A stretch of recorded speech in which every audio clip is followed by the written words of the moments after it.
O que seria medicina preventiva? Porque as pessoas ouvem falar disso, mas não sabem exatamente o que é, além de dizer é a medicina que previne. Então, a medicina preventiva é o que mesmo? Bom, essa questão é importantíssima, porque desde sempre a medicina deveria ser a chamada de medicina preventiva.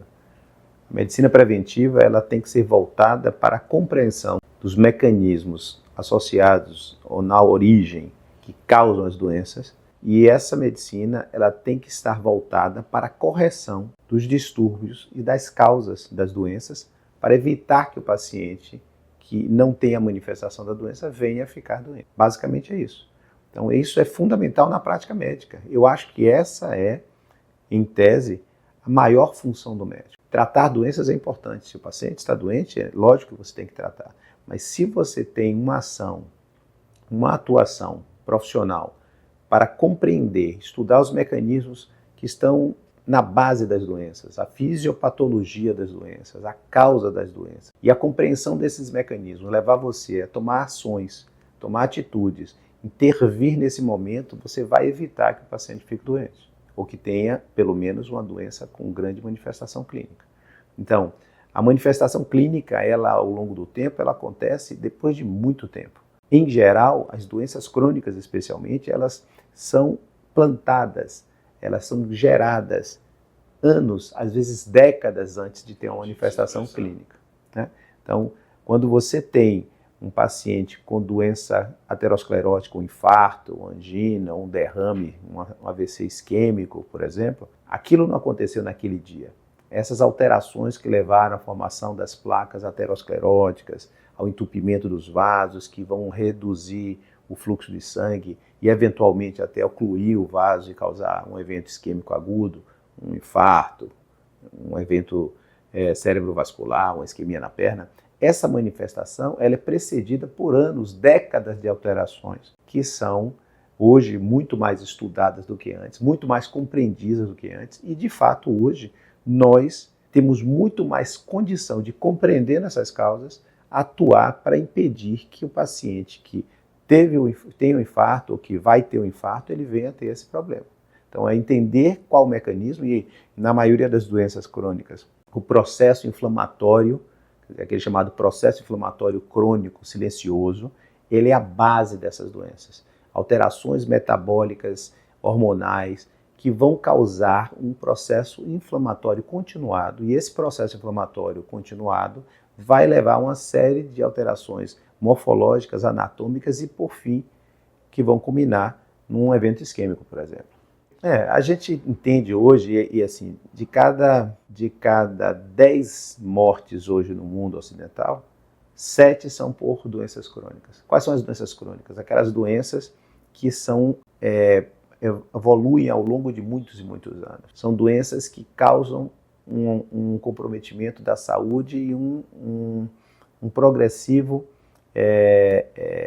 comprometimento da vida do paciente. Hipertensão arterial, resistência à insulina e diabetes, doenças osteoarticulares, doenças neurodegenerativas, demência, doença de Parkinson e outras, câncer. Então, essas doenças, que são doenças que acometem, em geral, os pacientes as pessoas a partir dos 40, 50, 60 anos, elas hoje são responsáveis pela maioria das mortes no mundo ocidental. Nós observamos ao longo desses 100 últimos anos que houve uma grande melhora na assistência básica na infância. Saneamento básico, vacinação, antibióticos que foram descobertos no século passado, uma série de tratamentos interferiram de maneira muito acentuada e reduziram de maneira muito acentuada a mortalidade das crianças. Mas se você observar, o tratamento das doenças crônicas, ele, apesar de nós termos muitas medicações para tratamento da hipertensão, para tratamento da diabetes, para tratamento das alterações do colesterol, você tem tido cada vez mais pessoas doentes que precisam do tratamento, em vez de você evitar que as pessoas fiquem doentes. E aí tem várias causas para explicar esse fenômeno. Então, não é só tratar. Então, quando foi que a medicina mudou o termo curar para tratar? Em vez de intervir de maneira que a pessoa não fique doente, ou que estando doente ela fique curada ou fique controlada daquela condição sem usar remédio, não. É muito mais fácil você prescrever uma medicação de uso crônico, que ele vai ter que comprar todos os meses e usar por anos a fio até o fim da sua vida. Então, essa abordagem, ela é uma abordagem muito mais reativa, que é, em geral, a abordagem da maioria dos profissionais médicos. De fato, a compreensão, o estudo das causas, a interferência, a intervenção nesse momento para evitar que o sujeito fique doente, ou para, se já tem a manifestação da doença, você deixar de precisar usar remédio porque você controlou a doença, isso é, na minha maneira de ver, a maneira mais adequada de você atuar. Porque, veja bem, a gente tem que entender as pessoas e as suas motivações. Se você não sente nada com aquilo, você não tem dor com aquilo, você não tem um desconforto com aquilo, você não tem uma limitação muito grave com aquilo, talvez você não tenha um estímulo, uma motivação para tratar aquilo. Na maioria das vezes, as pessoas hipertensas, os hipertensos, não sentem nada com a hipertensão. Isso não quer dizer que a hipertensão não cause mal nem aumente o risco de doenças associadas, de derrame, de infarto, de insuficiência cardíaca e problema nos rins e outras complicações adicionais. É óbvio, é claro, e a gente tem isso comprovado na literatura, que a hipertensão é o maior fator de risco para eventos cardiovasculares. Mas se você não sente nada com isso, qual a urgência para você resolver esse problema? É diferente do sujeito que caiu, torceu o pé, não consegue andar, ele vai procurar assistência médica, porque ele tem um desconforto, tem uma limitação, e isso é um grande motivador para que ele atue e resolva.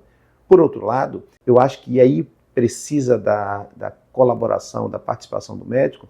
Se os médicos mostrarem de maneira muito clara, como a gente está tentando fazer aqui agora, que é importante você prevenir a ocorrência dessa doença, porque isso vai fazer com que você viva muito mais e melhor, a gente vai atuar para, de fato, prevenir.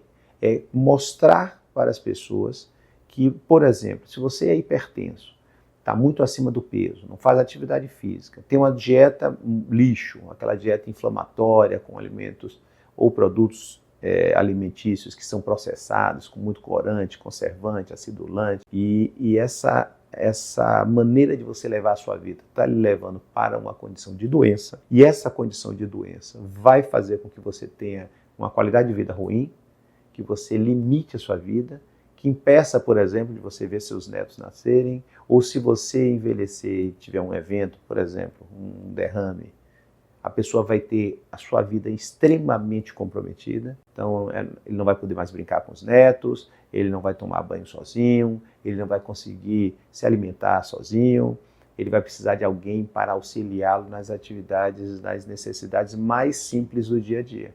Então, mais do que viver muito, e esse é um dos objetivos da medicina atualmente, você tem que agregar qualidade de vida ao fim da vida de todo mundo. Nós vamos viver cada vez mais, isso não se tem mais discussão, porque os avanços da medicina e da saúde pública e do estilo de vida, de fato, você fazer a modificação dessa mentalidade é fundamental, porque você vai ter muito mais sucesso. R$1 investido em prevenção vai poupar 5, 6, 10 reais em tratamento. É muito melhor você evitar ficar hipertenso do que tomar um remédio para hipertensão, ou 2 ou 3, o resto da sua vida. E mesmo o paciente já tem um diagnóstico de hipertensão, mas tem todas essas condições associadas, obesidade, falta de atividade física, um sono inadequado, um estresse que é continuado, tudo isso pode ser modulado, pode ser tratado. Então, não é infrequente eu ter pacientes que chegam para acompanhamento usando 3, 4, 5 medicamentos para controle da hipertensão, e ao longo de um ano, com mudança do estilo de vida, perda de peso, atividade física, o tratamento da ansiedade, melhora da qualidade do sono, tratamento do intestino, um ajuste metabólico, musculação e uma dieta menos inflamatória, eu consigo tirar remédio. Essa visão da medicina, que é tratar sim, quando necessário, não deixar de tratar, mas associar ao tratamento clássico, medicamentoso, uma abordagem que procure tratar as causas da doença, reverter os distúrbios que causaram aquela determinada doença. Então, paciente diabético tem que perder peso, tem que fazer atividade física, tem que aumentar a massa magra. A gente sabe que músculo é vida, músculo é metabolismo. Quem está com uma adequada massa magra tem muito menos chance de engordar, tem muito menos chance de ficar diabético. Então, essa compreensão dos mecanismos ela é indispensável para você tratar adequadamente os pacientes. Então, essa maneira, essa abordagem é que eu acho que tem que ser cada vez mais ressaltada. Você tem várias maneiras de você avaliar a composição corporal. Nem sempre aquele indivíduo que a gente aparentemente acha magro, ele está com a composição corporal adequada. Às vezes ele é o chamado falso magro. Ele tem um peso até razoável para a altura, não está obeso aparentemente, ou está um pouquinho acima, mas quando você faz um exame que avalia a composição corporal, ele tem um desbalanço entre a quantidade de músculo e de gordura. Então ele tem muito pouco músculo, massa muscular, e muita gordura. É aquele paciente que você acha que é magro, mas ele tem uma alteração muito importante na sua massa muscular. Por outro lado, é esse exemplo do bodybuilder, né, que é interessante que a gente até aborde. Hoje nós temos uma máxima de culto ao corpo, de estar com o corpo extremamente sarado, com muita massa muscular, com muito baixa gordura corporal, mas muitas vezes este objetivo é atingido se utilizando estratégias que não são as mais saudáveis. Por exemplo, o uso de esteroide anabolizante, sem acompanhamento, sem indicação adequada, o uso de uma série de substâncias que não são saudáveis. Então, às vezes, você objetiva atingir um determinado meta estética, mas às custas de comprometimento da tua saúde e com aumento de risco de uma série de eventos, inclusive cardiovasculares. Não é pura e simplesmente aumentar sem qualquer acompanhamento à massa magra, mas é você ter a compreensão de que você tem que estar adequado do ponto de vista metabólico e funcional. E uma das estratégias mais importantes é você perder peso aumentando massa muscular. Uma métrica interessante é você fazer uma avaliação da sua relação de altura e circunferência abdominal. Você pode fazer uma coisa em casa, sem inclusive ter fita métrica, apenas com um barbante. Você pode ver a tua altura, divide aquela altura com o barbante pela metade e a sua circunferência abdominal tem que estar menor do que a metade da tua altura. Isso já é um indício muito significativo de se você tem alguma alteração metabólica significativa, que é uma alteração muito associada ao desenvolvimento de diabetes, hipertensão, doença cardiovascular, demência e doenças metabólicas associadas. Essa compreensão de que não precisa ficar extremamente musculoso, mas você precisa ter uma quantidade de massa muscular razoável, um peso adequado e, mais que isso, atividade física diária.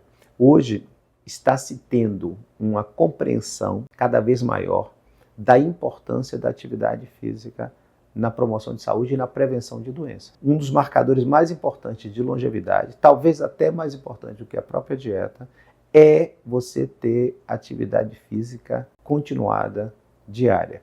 E não só musculação, e não só atividade aeróbica, mas também atividade relacionada ao equilíbrio, à estabilidade do corpo. Então, é um tripé, na verdade. Atividade resistida, musculação, muito importante fazer, trabalhar vários grupos musculares. Não precisa ser um treino muito intenso, mas meia hora, 40 minutos todos os dias. Você tem que reservar para a tua atividade física atividade resistida, porque a gente sabe que o aumento da resistência cardiovascular também está associado a menos ocorrência de doença, menos doença metabólica e uma evolução mais saudável na velhice. Então, musculação, atividade resistida aeróbica e atividade que trabalhe o equilíbrio. Yoga, pilates, atividades que melhorem a sua percepção corporal. Tudo isso está associado a uma saúde melhor. E esses três associados são iguais a uma velhice autônoma e saudável. O cuidado com a saúde, ele a princípio não custa nada. A base do cuidado da saúde é mudança de estilo de vida. É ter uma dieta não inflamatória. E agora, recentemente, nós tivemos uma notícia muito boa, porque o secretário de saúde americano mudou a chamada pirâmide alimentar americana. A antiga pirâmide alimentar, ela preconizava como base da pirâmide o consumo de alimentos farináceos, à base de farinha de trigo e outros produtos industrializados, demonizava essa pirâmide anterior, a chamada gordura animal, e com a retirada da gordura animal do cardápio, entrou muito o carboidrato refinado, processado e multiprocessado, alimento industrializado, a gordura vegetal hidrogenada, a gordura trans, e todas essas mudanças que estavam sendo implantadas nos últimos 40 anos, elas implicaram em uma mudança metabólica da população muito significativa, com todas essas doenças que a gente já falou. Agora, com essa mudança, nós vamos ter uma reversão disso. Não demonizar a gordura de origem animal, ou seja, a gordura de origem animal, de fonte saudável, de animais criados naturalmente, sem intervenção ou processamento muito significativo. Por exemplo, boi criado em pasto, sem estar estapulado. Nós vamos ter uma fonte proteica de origem animal e de gordura de origem animal muito mais saudável. O nosso corpo precisa ter fonte de proteína adequada. Uma dieta não inflamatória, importantíssimo. Retirar da sua vida os alimentos que sejam industrializados, processados e multiprocessados o máximo possível. Dá preferência a fontes naturais de alimentos. E ter uma alimentação variada. Carnes, verduras, frutas, legumes. Isso daí é importante. Ter um prato colorido. Então, um alimento natural. Atividade física diária, como eu estava falando aqui, a importância de se fazer uma atividade física continuada, diária, o tempo todo. Que seja adaptada às suas capacidades e necessidades, mas que seja diária. Não precisa treinar 2 horas por dia. Treine meia hora, treine 40 minutos, mas faça com rigor, faça com disciplina, faça com regularidade. Tratar o teu sono. Hoje nós sabemos como a qualidade do sono é fundamental para se preservar a saúde. Nós recuperamos o corpo durante o sono. Se nós temos um sono ruim, dormimos mal, dormimos tarde, não dormimos o suficiente, você tem um processo de inflamação continuada no corpo. Você não consegue apagar esse fogo que consome o seu corpo continuamente. Intestino funcionando bem. Existe uma relação direta entre saúde intestinal e saúde no corpo todo. Existe já definido claramente um eixo intestino-cérebro, alterações intestinais associadas a doenças neurodegenerativas, a doenças psiquiátricas. Então, se você trata adequadamente o intestino, você diminui a inflamação, você diminui a chamada translocação bacteriana e uma série de ativações do sistema imune. O nosso intestino é o maior órgão imune do corpo.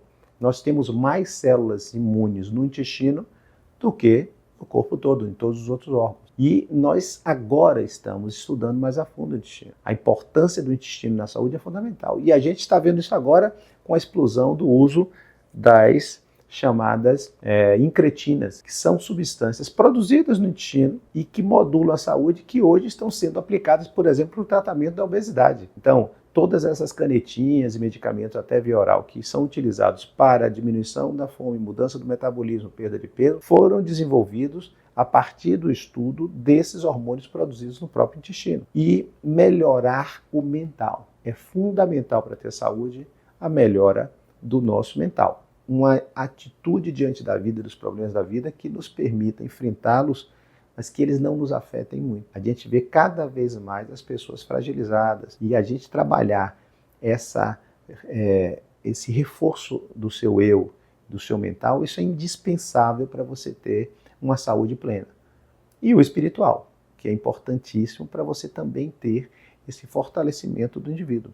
O ser humano é a junção do espiritual, do mental e do físico. E se você consegue trabalhar isso de maneira integrada, você vai ter muito mais saúde. Tirando essa parte inicial, nós vamos agora abrir uma outra parte, que a gente pode discutir outro dia, que é o uso de suplementação e de reposição de uma série de substâncias que a gente ao longo do tempo vai perdendo ou vai diminuindo a produção e que estão associadas a essas substâncias, essa suplementação, à promoção de saúde e à diminuição da ocorrência de uma série de doenças. E aí vão vários, né? Suplementar a vitamina D, que nós temos hoje uma carência imensa de vitamina D na população, né? Pela demonização do sol, inclusive, uma série de minerais, zinco, selênio, magnésio, que é muito importante, utilização, por exemplo, de creatina em pacientes que não têm contraindicação, fundamental para melhorar o desempenho físico, o anabolismo, inclusive desempenho mental e diminuição de demência em idosos,